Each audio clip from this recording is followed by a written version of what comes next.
Hello friends, आप सबका स्वागत है हमारे YouTube channel the Hindi facts में। आज फिर मैं आप सबके लिए लेकर आई हूँ ऐसी 5 चीज़ें जो आपके डेली यूज़ में काम आती हैं। तो चलिए जानते हैं ये चीज़ें बनती कैसे हैं।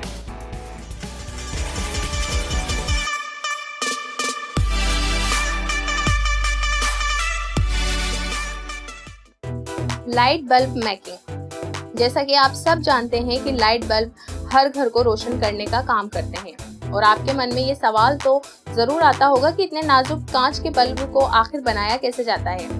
CFL बल्ब बनाने के लिए हर रोज 7 मैट्रिक टन ग्लास व अन्य रॉ मटेरियल को पिघलाकर एक कांच के ट्यूब में तब्दील कर दिया जाता है, जिसके बाद इन्हें सही आकार में काटा जाता है।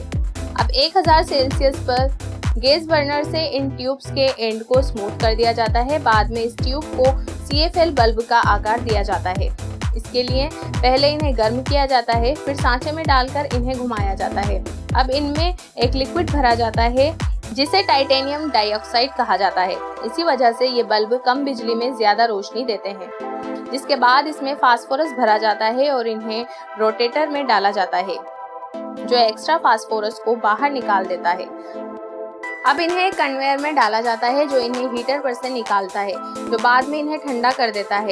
अब इसके अंदर का फिलामेंट बनाया जाता है, जिसे पहले इलेक्ट्रोमैग्नेटिक पाउडर में डुबाया जाता है। अब इस फिलामेंट को इस CFL बल्ब में डाला जाता है और फिर उसे बर्नर्स की मदद से सील कर दिया जाता है। इसके बाद इसे टेस्ट कर पैकिंग के लिए भेज दिया जाता है। Toothbrush making. टूथब्रश बनाने के लिए सबसे पहले प्लास्टिक को डाई में डाला जाता है, जहां टूथब्रश फ्रेम अपना आकार ले लेता है। इसके बाद इन फ्रेम्स को एक मशीन में डाला जाता है, जो बड़ी ही तेजी से इसमें प्लास्टिक के बालों को ब्रश फ्रेम में लगा देती है। ये मशीन बड़ी सफाई से और तेजी के साथ फ्रेम में एक एक करके बालों को लगा देती है और फिर टूथब्रश में इन बालों को लगने के बाद टूथब्रश पूरी तरह से तैयार हो जाता है। Soap making. नहाने का साबुन बनाने के लिए ग्लिसरीन, फैटी एसिड जैसे मटेरियल को आपस में अच्छी तरह से मिलाकर पाउडर बना लेते हैं। उसके बाद इस पाउडर को मशीन में डाल देते हैं।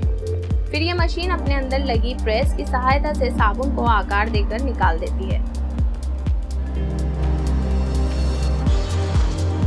Deodorant making. इन्हें बनाने के लिए एक केटल मिक्सर में सारे इंग्रेडिएंट्स को मिक्स किया जाता है, जैसे पैराफिन वैक्स जो इन सभी को बांधे रखती है। सिलिका को डालने से डिओ स्मूथ हो जाता है। अब इस पूरे मिक्सचर को 75 डिग्री सेल्सियस पर गर्म किया जाता है। इसमें अलग अलग फ्रेग्रेंस भी मिलाए जाते हैं, जिन्हें टेस्ट के बाद पैक होने के लिए भेज दिया जाता है। अब प्लास्टिक कवर्स को रोटेटिंग कन्वेयर बेल्ट पर डाला जाता है, जो उन्हें एक एक करके आगे भेजता है। अब इन्हें लिक्विड भरने के लिए अलाइन किया जाता है। अब एक हैंगर इन्हें ऊपर उठाकर इनमें पहले बनाया हुआ मिक्सर भरता है।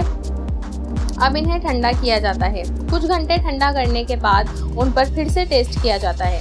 सभी चीजें सही होने पर इनको पैक किया जाता है और आखिर में इन पर कवर लगाकर आगे बेचने के लिए भेज दिया जाता है।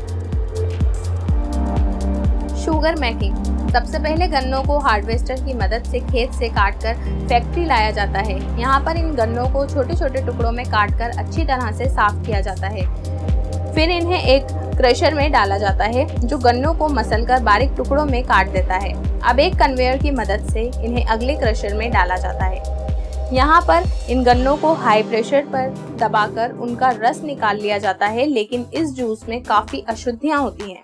फिर जूस के सैंपल को लैब में टेस्ट होने के लिए भेज दिया जाता है। लैब में सैंपल को पास होने के बाद इसमें लाइम सॉल्यूशन मिलाया जाता है, जिससे इस जूस में एल्कलाइजेशन की प्रक्रिया शुरू हो जाती है। इसके बाद जूस को साफ किया जाता है। जूस के अच्छी तरह से साफ होने के बाद एक और टैंक में डाला जाता है, जहां पर इसमें से बाकी बची हुई अशुद्धियों को भी साफ कर दिया जाता है, जो ऊपर तैर कर आ जाती हैं।